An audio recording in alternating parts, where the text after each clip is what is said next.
I'm mic'd, you're not. But that doesn't mean I'll let you get by without saying something. I usually run a very participating session, and as soon as we can get this all up, you'll find out that. How many was here for the hard floor care a little while ago? I noticed a few of the faces.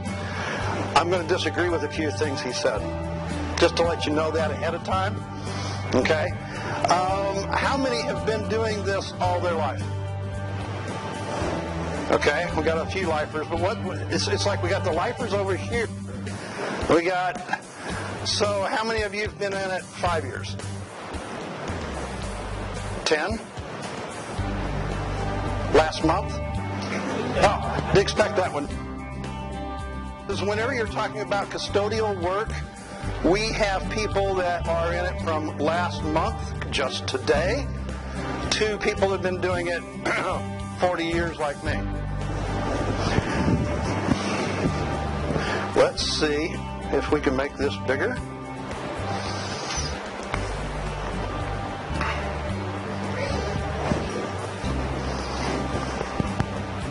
Maybe that'll be about right. And let's see if this will work for me like it's supposed to. Absolutely. Yes! Okay, so the program that I have today for you, and we'll take the rest of our time for sure now, is knowledge, respect, and pride. Are these usually terms that are synonymous with custodial housekeeping? Yes? No? Yes? Very good. How many people would say no?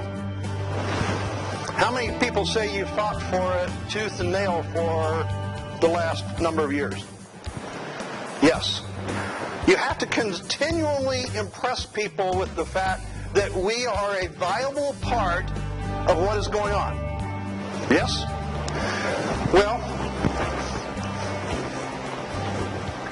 Colorado State University Housing Department intends to have all current and future full-time employees in environmental services workers take the Green Clean Institute's technician courses.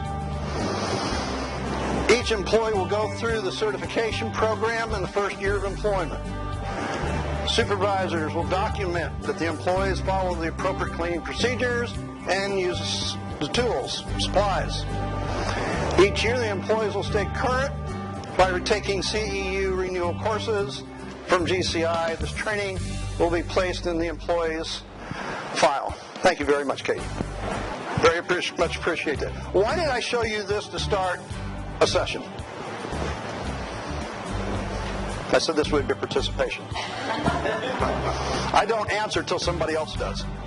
Demonstrate that institutions. Correct. And that there are adopters doing this. I think the thing is with any one of us, we don't want to be the first ones out there. Thank you, Katie, for being the first one. But the thing here is to say we can change. This is one thing I will agree with the past presenter. You have to change the mindset. And we have to keep working at that in this industry. Because what happens is there has to be knowledge before implementation. How many people do it the other way around? If you listened to the gentleman a little while ago, what was it? 59% of the people are doing it but have never been, and I don't like his word. And I'll tell you why a little bit later. But is this correct? There's no knowledge before you implement the process, what we're doing. So I want to talk about what is conventional cleaning and what is it based on. These are the three things that your cleaning systems and your cleaning programs are based on today. Would you agree? Yeah. Which one is the most important?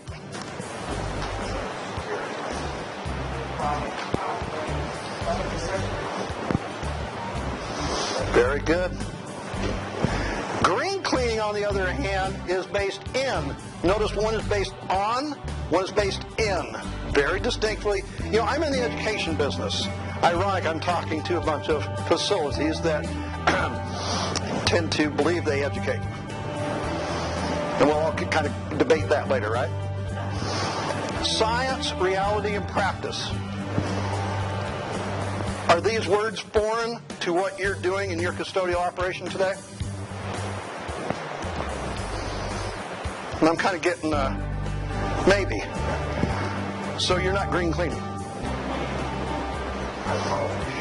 You probably should be, okay? So let's talk about this. This is where we come into what is the difference between conventional cleaning and green cleaning. Before I go any further, what is the answer? Chemicals? Continue. Oh, come on, there's 50 people there. Conventional cleaning, when you chemicals that are not chemicals that don't dissolve into the earth and preserve the environment. That's conventional cleaning. Green cleaning, chemicals that dissolve into the earth. He's concerned about the trees outside, right? And I'm not saying that's wrong. Don't get me wrong. But what it here is, Drainage systems inside the building and air quality inside the building. this is where we take in green cleaning, and we've done this by what the manufacturers have sent to us. By the way, I don't represent a manufacturer of any product. I don't push any one product. What my educational programs do is give you the intellect to make proper choices. That's something this industry has never done before. That's what I'm out to do. Conventional versus green. It's appearance versus science. It's perception versus reality. And it's product versus practice. Now I want to go through those. Every program that is in place today has something positive and correct. Correct? Yes. Can every program be improved? Do you know how to do that? The stumbling block right there. Because right now, it depends on what colored glasses you're looking at, because you're basing all of your programs on appearance. Conventional cleaning, as most everybody said when I brought those up, says appearance first. That's because you get judged by appearance. Gentlemen just before me mentioned the very same thing several different times. However, we're going to look at a number of different things. And the reason I know this is because as long as I don't see spots on the carpet, I'm assuming it's clean. As long as I don't see dust bunnies under the chairs and in the corners, I'm assuming it's clean. You want to finish for me? That's great. As long as I don't see dirt in the floor and in the corners, You assume it's clean. as long as no one complains, oh, I love that one. Is that probably the number one? I don't care what we do as long as there's nobody complaining.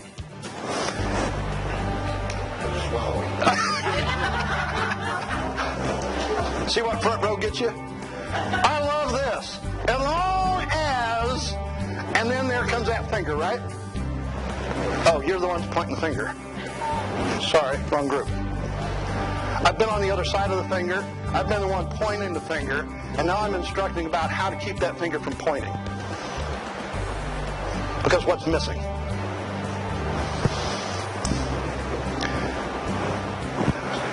Uh-oh. Ooh, that one hurts. It's okay to have low standards as long as I don't have to do anything different. You have no idea how many times I go and talk with people and they say, yeah, but I'm going to have to do this, and I'm going to have to do that, and I've got to do this. And before long, it's like the gentleman over there, we're concerned about everything else that we don't do what?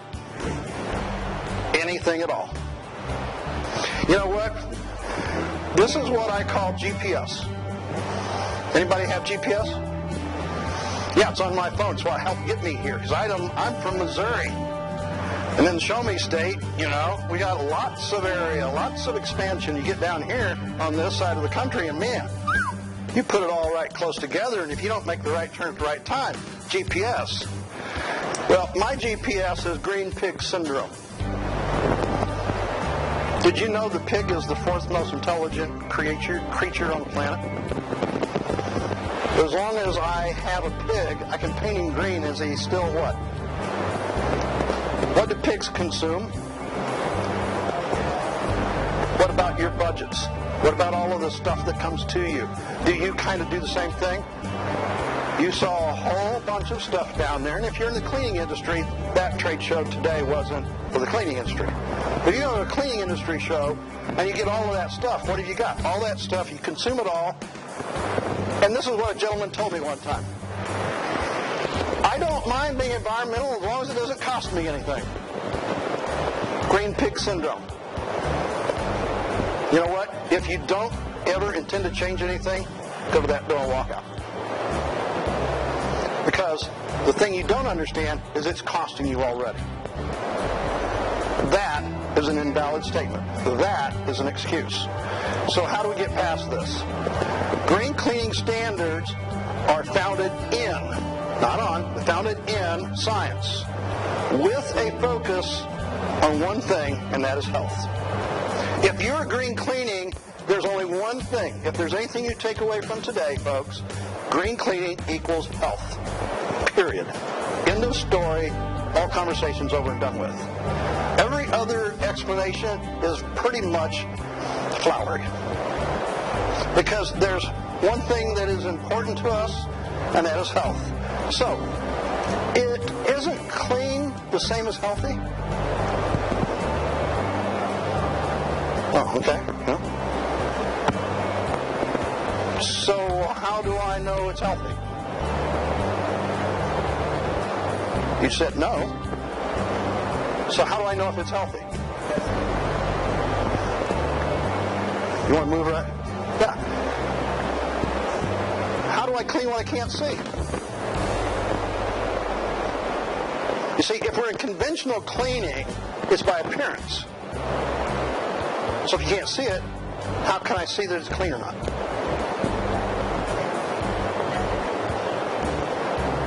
And everybody follows those. Yes, they follow every method and routine. Oh, there we go. There's the answer. Training is education, right? I'll rephrase that. Is training the same as education? Quite honestly, I don't see anybody with four legs. Training is something you do. Stay, sit, fetch, heel. Good doggy. Training is something we do with four-legged animals, or my parrot. By what?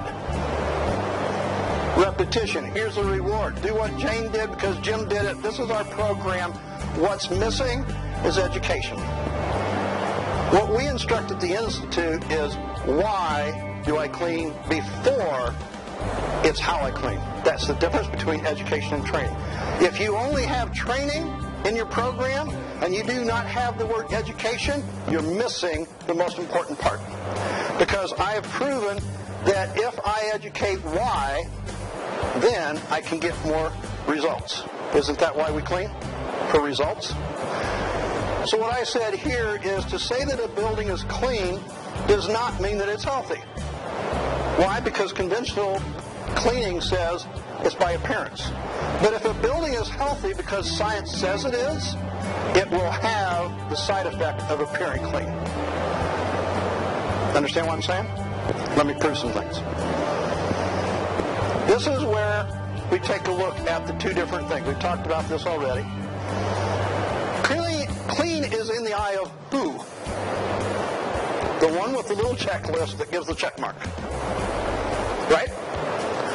And that person just retired and a new person came in. Did cleaning just change?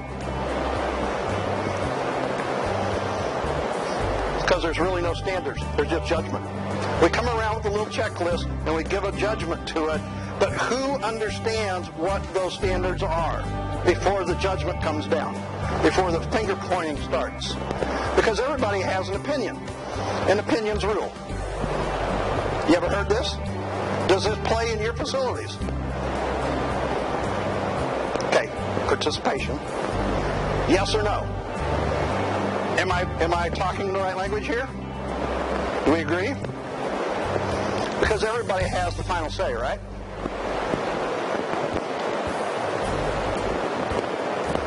Back to perception-based cleaning. He talked about the office building that had all of the cubicles. And I guarantee you, when I was a contract cleaner and we used to clean high-rise office buildings, much like a lot of your university buildings, what happens? Every person that has a trash can and a desk is a boss. And it's their opinion that makes the difference. And this is where we get OJT. On-the-job training. It's probably one of the worst things that we ever developed. Because we didn't educate before we started doing that. I didn't say we shouldn't have it, but we do it because why?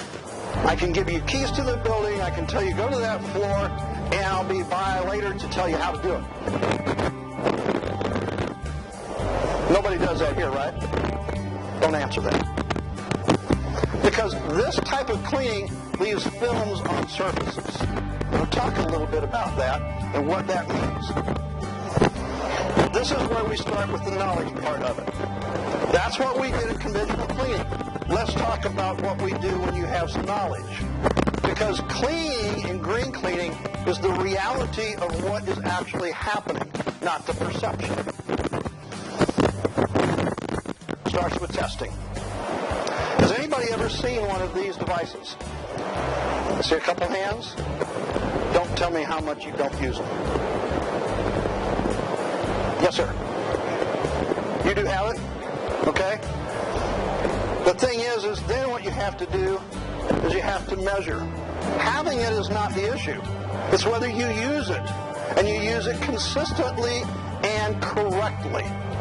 There's a very correct way to do that. Anybody not know what those are needs an explanation. You know what it is. It's what they call ATP metering. Okay? This is where science has come into our industry.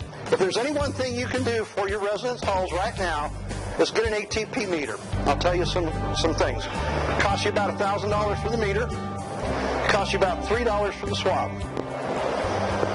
I've got videos that show exactly how to do it and everything. But here's one of the big things. If you're using it and you're just taking and swabbing and going anywhere, you're going to get bad readings. It has to be, let me see if I can go back here. Has to be in a 4x4 area. Extremely important, folks. If you're using this and you're using this as your guide, it has to be in a 4x4 area. So what I did is I took you've seen this, a clear piece of plastic that you can run through the copier, cut a 4x4 square, and that's your insert is what you test in. Because if you're just going all over the place, you're going to get bad counts. You're not going to be consistent.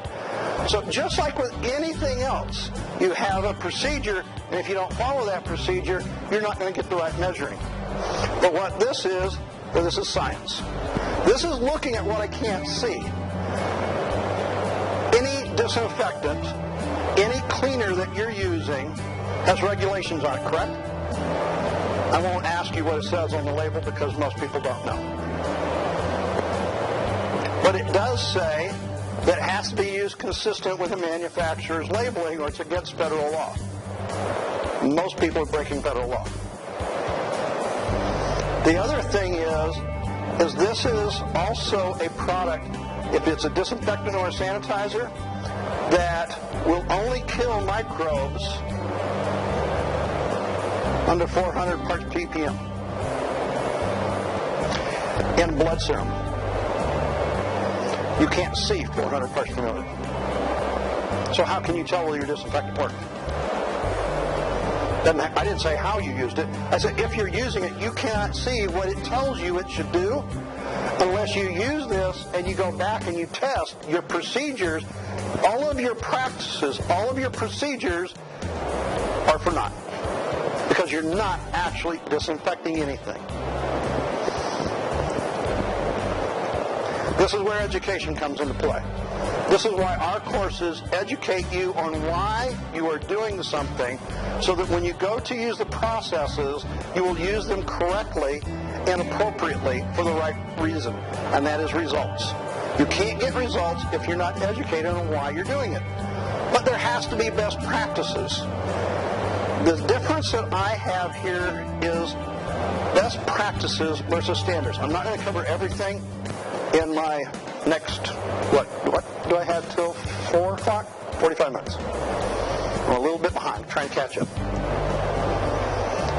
But best practices have to play in part, and that is why I look at the things that are important. And you notice I said films earlier?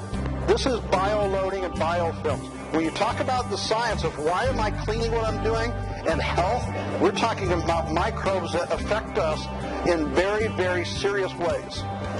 If anybody has had custodial difficile, C. diff, have you heard that on the TV? Have any family members or any person that's had it?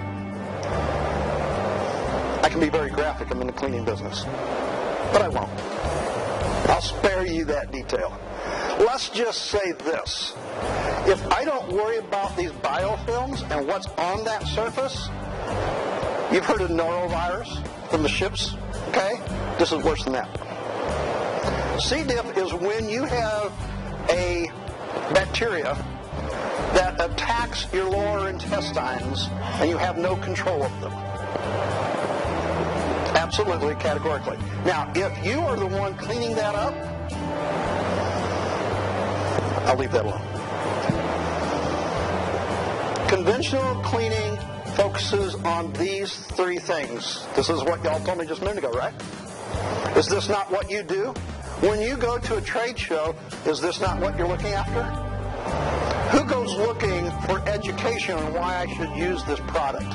Why I should use that system? You're just looking at the products. And unfortunately, you believe a lot of the hype that they give you because you're sitting here, I don't have time to do anything else. I just heard somebody last night said their time between summer and fall had now been extended to a day and a half from a day. Isn't this what you're dealing with? Most generally, I don't have the time to do anything else. We're going to use the strongest chemical because it worked. Kaboom. Had a guy till last night say, you know what, I use the products that fume and fuss at me because I know they're working. Yeah, they're killing you. So all of our courses focus on the frontline worker because I don't want to do that. But this is what I've been given. Make it work. Right? Is this not what we usually do? Or am I just preaching? Amen? Okay. Because I hadn't got finished. Because what we're doing is we're spending all of this money. We're going out and we're buying all of these things, and we're buying them because what? It's the latest, greatest, newest thing, the best thing, and we've been told that that's what's going to take care of all our issues. Correct? Does it? If it did, why do you go to the next seminar, the next conference, and buy more? Why is it that I find in custodial closets the latest, newest, greatest thing that happened the last 6 months and it's never been broke out and used more than twice? This is true. This is what we do. In green cleaning, we do it a little differently. We focus on the end result, which is health. Yours and mine. That's the only reason that we green clean. I term it, if you look at our map here, it says environmental health services. We are in the service business protecting human health within the built environment of which we take care of. Environmental health services. This is what I'm trying to change in our industry, from green cleaning to environmental health services. Got to go through this phase that we're in. Because in green cleaning or EHS, standards are followed, measured, and they are transparent. If you are using scientific data and this is how you're evaluating your programs, you've got to be transparent about that. I heard a guy that raised his hand, was very proud of the fact he had an ATP meter. Yes, we measure it. I said, can I get that data? Oh, I'd love to have his data. I'm trying to get that data so that I can show people what is going on. But you know what's ironic? Nobody wants to give it to me. I wonder what the reason is. Because staff is protected from vapors. There's a program that's out on the floor right now, or it was this morning, and it talks about the vapors to clean and sanitize the air. I I breathe that same air. Do I really need to clean and sanitize the inside of my body? Thank you. That's what my body does. I do not want to be breathing in those chemicals. I looked all over the literature, all over what they were having to say, and it didn't say anything about respiratory devices for myself as the operator. If your employees are breathing vapors, you're not protecting their health. The surface is healthy and safe in green cleaning. In environmental health services, there's only one concern. That is making a healthy surface, not the appearance of. This is what we're doing now. We have the appearance of clean, but not the reality of clean. We want a safe indoor environment. Is that not correct? It is. That's the reason that you do the job. That's the reason you have people. I don't know, how many people actually get out there and clean with their people? Thank you. Yes. How do you know if your implementation programs are right and getting the right results?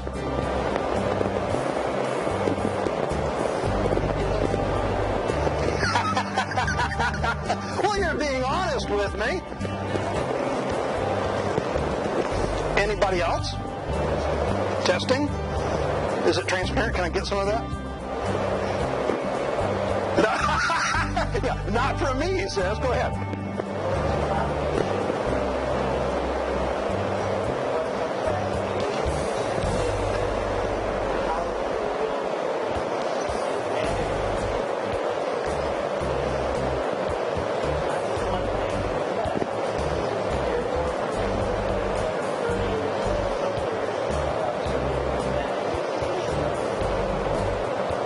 And you're very correct.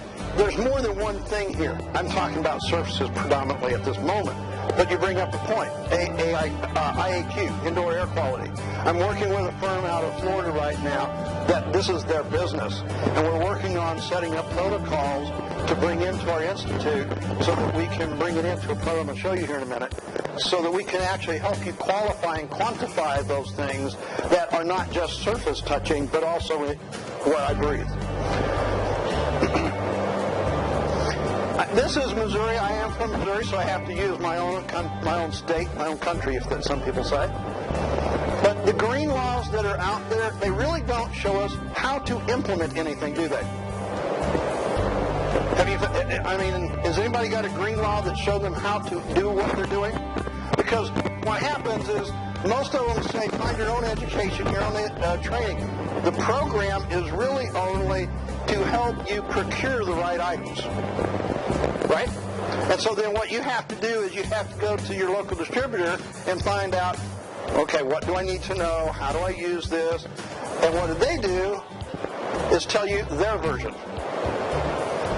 So what you get is you get your education and your training regionalized, and if you go from one part of the country to another and you start talking in groups like this, why is it you're using that product over on that side of the country differently than this person over on this side of the country? It's the same product. Because it's the representation locally. What I do is I educate worldwide all one way. So my standards are completely transparent and uniform amongst everybody. Who's checking?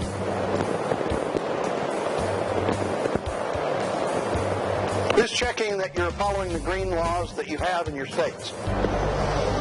Correct. I wish there was one of these guys. I've been called that. You know what? I'll take that. I've been called the green guy. I'm in a different shade of green today. But there is no one going around doing that. So what I decided to do was, and this came from my wife, is very influential in a few things. You can tell she has that way, right? She takes over whenever there's something going on. Well, whenever I went to Staples, she says, "Hon, be sure you took the Staples cards for our rewards." Anybody ever heard of that? How many people's got a Staple card, reward card? Or something similar? You go to the local food eatery, and every time that you come there, what do they do? Sign up for our rewards card. So many dinners, you get a free dessert. Well, I can't quite do the same thing, but I kind of kept thinking about this. I want to help people understand and identify. So these are the 4 areas that we utilize, correct? Aren't these the 4 things? So what I did is I built a reward zone. By the way, it's free. To you. This is your address. Where you go. It's free. Is there anything better than free? Yeah, something that works when it's free. I will tell you, this will set your organization apart if you will only go here and start identifying what you're doing. Now, I'm going to show you some of that, and I'll help you. A little shorter deal, go to gcicertified.com, look at the website, you'll find it. But when you do, when you send me that email, make sure you would identify this conference. Because what this outline is going to do is it's going to help you know certain things. Things you don't know about your operation. Because it gives you a way to look at things you're doing from an international viewpoint. Things that can be improved and practices that you may or may not find that are being followed. Because when we start to go in and examine what's happening, we start finding out a lot of information. So the first thing we do on this is recognize professional education. By the way, you click here, you get points over here. What's easier than that? If you can click a point, or you can click a check mark, you get points. Then we have what's in the closet. Anybody have a closet? Janitor's closet? How many hundreds of them do you have? Okay, so you start looking around. Here's your chemicals that are in there. Basically, you see, you check that, you get points here. It's that simple. But we're going to go on because now there's tools and equipment. I think it's interesting. Tomorrow, one of your classes is going to be on microfiber. Almost every single person that does this cannot check all 15 points in microfiber because they don't know. Manufacturer of product. Microfiber product. I asked him if he could check these off about his product. He couldn't do it because he didn't know what they were. Microfiber is the only unregulated product that you'll buy and is part of green cleaning. I have a course for that, by the way. Matting plays a huge role. How many feet, where it's placed, and what content it is, gives you points. But now comes along best practices, because I said you have to take those items, you then have to start implementing them, and there's best practices to this. So what is your floor finish program? I was talking with one of the manufacturers of flooring, and he said this university came up and was very happy about their floor care program, and that they were one of the leading universities that had a floor care program. And he said, how is that? He says, we replace it every 5 years. That's nobody here, right? Who's got the budget to replace floors every 5 years? I don't care where or what. Anyway, I'll get off that one. Integrated pest management. Anybody have that?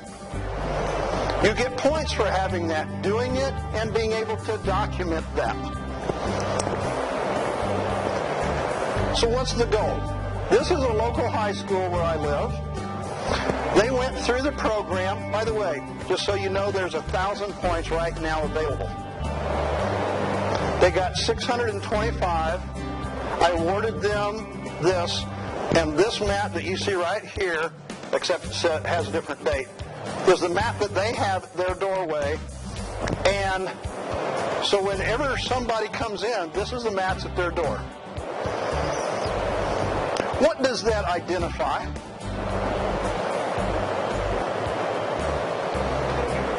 They give a hoot. Other things? If this mat was in your facility, what would it identify? That you're clean? That what? Standards? That they're healthy? That they're educated? Professional. You see what we're all now starting to talk about? I didn't really have to coax a lot of that stuff out of you, did I? Because you were there. Because this is where you're starting to get respect. It's time that we identified the validity of what we're doing, but we have to do it in a measurable way. How long has our facilities been clean? As long as they've been built. We've been working at it cleaning them. Have we got the respect and the knowledge to prove that point? And to prove how important we are? Why is our budgets going down? Because we're not doing anything to make it any different. We just keep cleaning. We keep complaining. We keep dealing with whatever they want to shove at us. And we do nothing about it other than complain some more. So, okay, now that you can identify the items, what's going on, and you can check things off on your list, what's next? Well, this is where you have to have some best practices guidelines. Because if you understand this, there's 3 points to this. The first point was some knowledge and some understanding. We went through the checklist, and now we're taking the knowledge and understanding, we're putting it into implementation. That's the only way you can check it off, right? But the thing is, there's got to be something that ties those two things together, correct? By the way, has anybody ever seen a stool that you can sit on that only has one leg or two? How many legs does a stool have? 3. Here's our third leg. Oh, wait a minute. It gets a little blurry. Because now when you start telling me that I have to do it this way, and I have to do it this way, and I have to do it that way, oh, you don't understand. I'm in Rhode Island today, and we do it here, but in Arizona, we don't have that situation. But now, where we were talking about earlier, you're from Arizona. Do you do it the same way that they do in Maine? Oh, yeah. There you go. There you go. Thank you. But it gets blurry. What do we do? How do we put all of this together? Well, I wrote a book. This, by the way, is my granddaughter. She had fun in our garage as she was growing up. Multicolored, they all worked. She played in my mop buckets and all of the tools and everything in there. Had fun. But I wrote this because this is the new generation of cleaning. This is who I'm trying to protect. These are the people that are coming up. Why is it important to me? Because I, as a frontline custodian all my life, 40 years in this business, I have ruined my health. I'm a chronic asthmatic. I can't do anything about that. All I can do is buy more medication to minimize the symptoms. I can't get rid of it. But what I can do is help to protect hers. In residential housing, it's extremely important. You have to understand why you're cleaning first before you can make the right impact. And if you're trying to make an impact, you're racing to a negative. I call it a best practices guide for environmental health services. On here, the table of contents, everything from fluorescent light cleanup to the purpose of it, and somewhere here, the 2 basic principles of cleaning. What are the 2 basic principles of all cleaning? And you can't tell. She's already taken the course. By the way, I think the rest of your staff at Colorado State University is actually going through the classes today. So I was a few weeks off. What are the 2 basic principles of all cleaning? You'll want to write this down. pH. What is pH?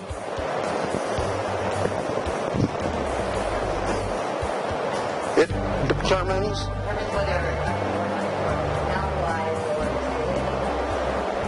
determines whether what is? The product, which is the liquid. The liquid. Okay? pH determines the acidity or alkalinity of a liquid. Water is a liquid and has a pH. So whenever somebody says, you know what, I have chemical-free cleaning, do they understand what they're talking about? No.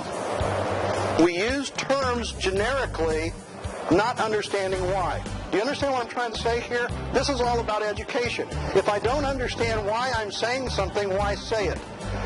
I met with a very prominent person in the green cleaning industry. I won't say his name. But he told me that I'm just talking about semantics. I said, if that's true, then shut up. Because if words aren't important, don't use them, but use them correctly. The second thing that is important to all cleaning is physical removal. They're the only two things in the cleaning industry that make a difference. But they're very complex, and the balance of those two are very important. That's in the book. I talk about a simple hand squeegee physical removal method. I can prove scientifically through the use of an ATP meter that on a flat surface I can use water and a squeegee and do better than almost any chemical disinfectant known to mankind as far as the amount of living microbes and food material left on the surface. An $8 window squeegee.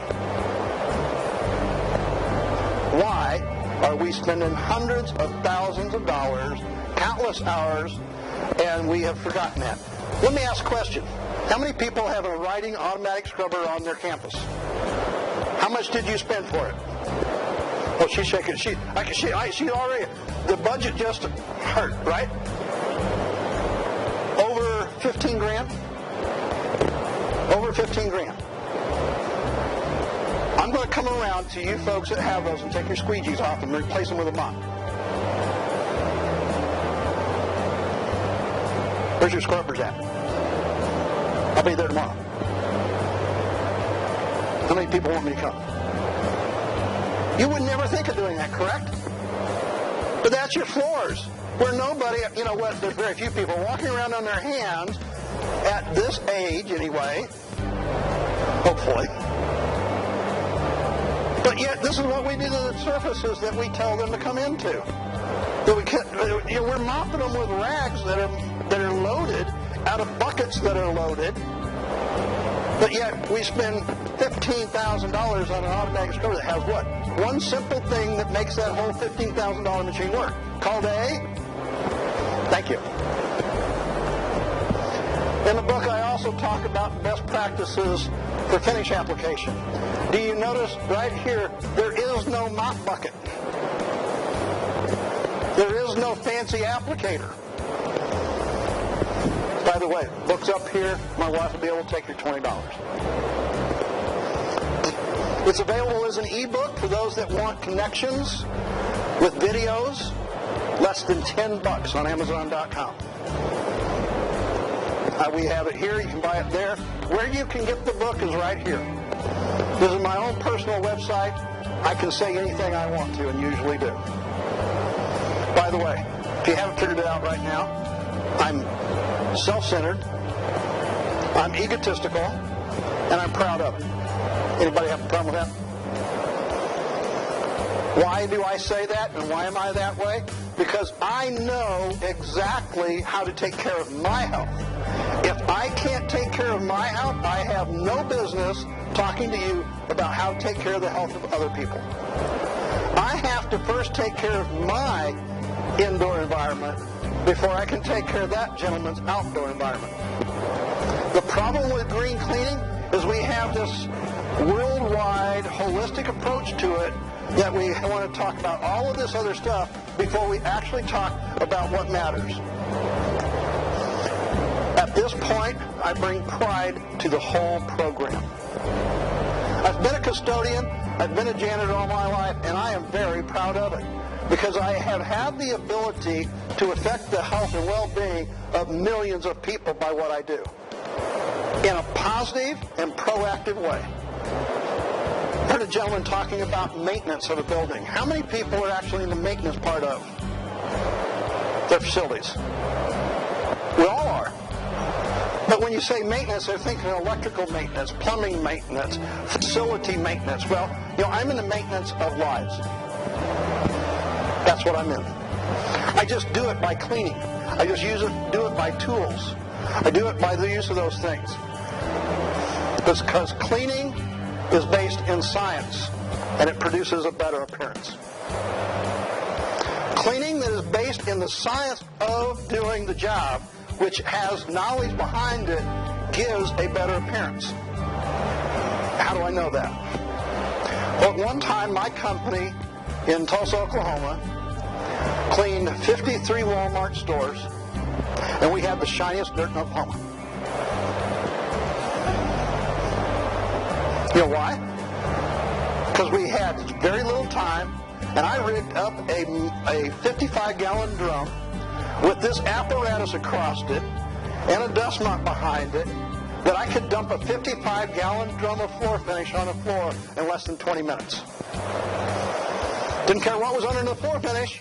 I mean, chewing gum, stickers, I'm sorry. Cleaning based in reality produces the right perception. If I can prove to you that it is clean by science, is that the right perception? The problem is we haven't been able to get the message across to the important people that it makes a difference. The ones that give us the budgets to work with. The ones that, you know what the thing is student housing, if that facility isn't clean, how many students are going to class? How many other issues do you have to deal with? I'm going to go here on a limb. I've still got a few minutes. I'm not a firefighter. I'm not a paramedic. I'm not a doctor. I'm a custodian. I proactively take care of more people's health than they do. Because why? Those people only take care of people's health after an emergency. And most cleaning programs today work exactly the same way. If you will go into proactive environmental health services and you do it for the science of cleaning, you will become the one that gives the right perception through reality. The last thing on these 3 points is cleaning based in best practices produces proper product usage. Products do not get used properly in our cleaning business because we don't understand why. We do not have a best practices program. We have standards. Standards point the finger. Best practices encourage. That's why I have the reward zone. Because I want to reward you for what you're doing right, to motivate you to do more things right. I will get more later. Your mom taught me I'll get more flies with honey. That's true.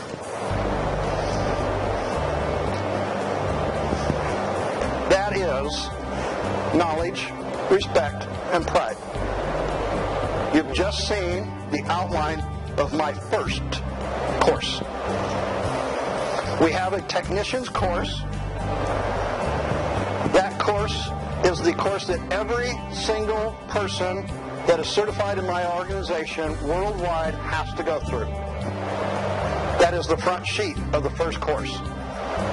It can be instructed in an 8-hour class live, personal like this, or done 100% totally online, anywhere you want. The City of New York just put 700 of their frontline custodians through the program over the last 3 months. Every building owned by the City of New York, by the end of this month, will be cleaned by a GCI certified technician. What I'm saying is, there's a frontline course that's directed absolutely and solely at the frontline worker. You've just experienced a short bit of it. I have 14 courses that cover everything from understanding microfiber to greening infection prevention. I have a very lengthy safety and security course. How many people know about the new GHS? Am I talking Greek? Yes? You do? Only 2? GHS, globally harmonized system. You are required by OSHA to have your staff trained, not my words, theirs, by December the 1st of 2013. I have a free course on it. I would suggest that you go to that, take that free course. It will give you an inside look at how we put our program together, how intuitive it is. I would have liked to have I built in 15 minutes of conversation time, but unfortunately, I used it up on the front end. So I think there's somebody else that's probably going to come in the room, if I remember right. I don't want to infringe upon their time. We have the book here. I'd be glad to answer any questions, and as you can tell, my wife would be more than happy to talk with you. We will be around for the rest of the day and this evening. I thank you for your time. I apologize that we don't have conversation time. Thank you.